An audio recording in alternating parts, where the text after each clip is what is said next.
So, ang isa sa mga idea, kaibigan, ay hindi na magsisignal yung ating mga SIM card. Huwag na kayong mamatigasan ng ulo, kaibigan, dahil nasa batas na po talaga natin yan na kailangan natin i-registered yung ating mga SIM pack.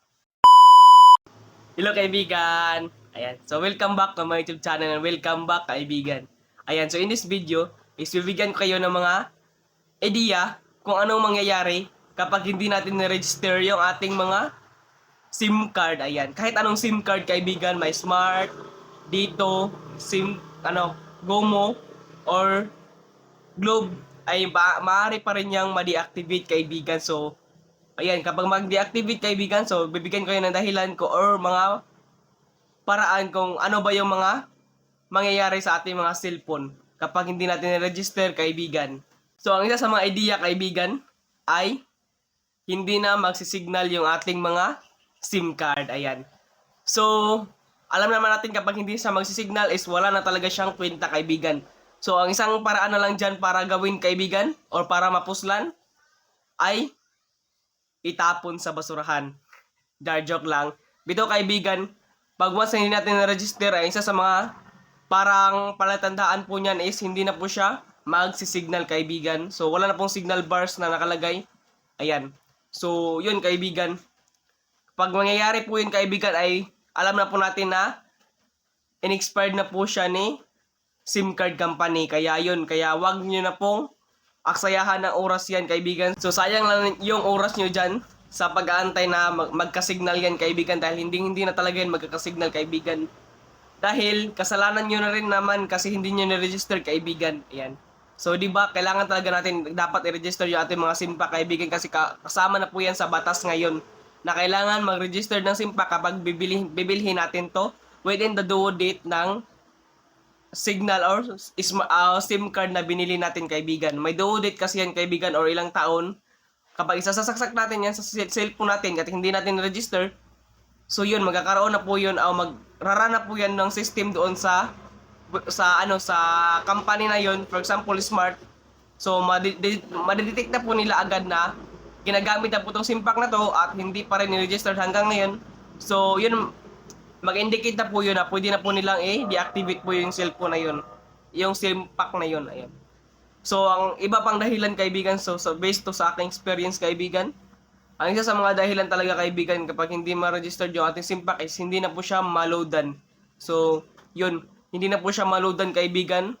Magkakasignal pa rin siya, magkakadata, pero hindi na po siya maloloadan. So, hindi na po dadating yung aking load kapag niloadan ko po itong SIM pack na to.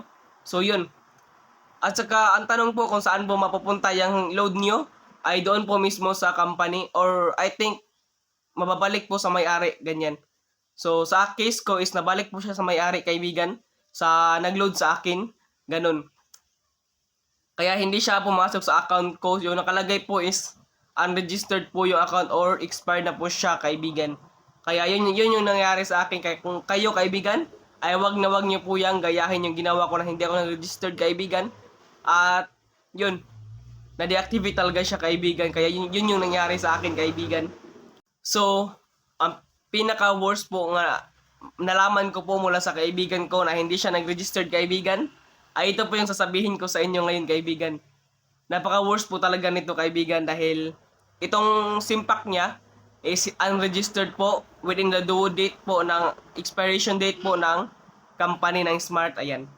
So, hindi siya nag-registered dahil hindi naman siya naniniwala. Kaya yun, parati pa siya naglo-load po. At ng last time po is nagload po siya ng almost 500 pesos para sa unli data. Yun, kaya hindi niya registered.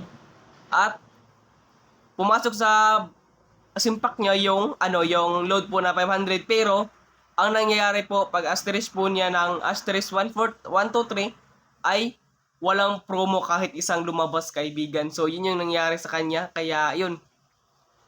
Parang, ganun po yung nangyari sa kanya, kaibigan. Sayang na po yung load niya. At doon naman po siya sa Gigalife pumunta. So, hindi rin niya na-open yung Gigalife kasi wala namang pong registered po yung account niya. So, hindi po siya registered. Kaya hindi po siya pwede makapag-open ng Gigalife app. Ayan. Dahil expired na po yung account niya. yung number niya po kaibigan dahil hindi niya po na-registered. So ganyan kaibigan. Kaya napaka-importante po talaga na kailangan nating malaman kung ano mangyayari kapag hindi natin na-registered yung ating account kaibigan. Kaya yun. At dahil ito kaibigan, alam niyo na kung ano mangyayari sa simpak nyo kapag hindi nyo na-registered, ay wag na kayong magmatigasan ng ulo kaibigan dahil nasa batas na po talaga natin yan na kailangan natin registered yung ating mga simpak anytime. Kapag binili natin to at kapag sinaksak na po natin sa ating mga cellphone, ay kailangan na po talaga natin yung registered kaibigan. Ayan. So, ito pong sinabi ko sa inyo kaibigan is based on my experience lang po ito at mga nakita ko lang po talaga sa totoong nangyari sa kanilang mga SIM card kaibigan. So, napaka ano po, lalo na kapag may GCash po or may bank account po yung number nyo. So, kailangan na po talaga i-register yan kaibigan kasi kailangan nyo po yan sa verification ng inyong mga card. Lalong-lalo na po sa GCash, Maya, ayan. Sa mga iba't iba pang mga online bank kaibigan. So, kailangan po talaga natin na ma-register yan kaibigan dahil yan po yung magagamit natin kaibigan sa ating mga online transaction. Ayan. So, di ba? At yun mga kaibigan. So kung meron pa kayong mga ibang nalalaman kaibigan or ibang mga nasaksihan kung anong nangyari sa kanilang mga simpak ay pwede comment dyan down sa baba kaibigan. At para malaman din ng ibang mga viewers na hindi nila alam. At malaman ko rin kaibigan na meron palang iba pang mga nangyayari sa account natin kapag hindi natin in-registered yung ating mga SIM card. Ayan. So yun kaibigan. And thank you po sa panonood and I hope nakatulong po itong video na to sa inyo kaibigan sa paghatid ng kaalaman kung bakit or kung anong mangyayari kapag hindi natin na-registered yung ating mga SIM card. Ayan.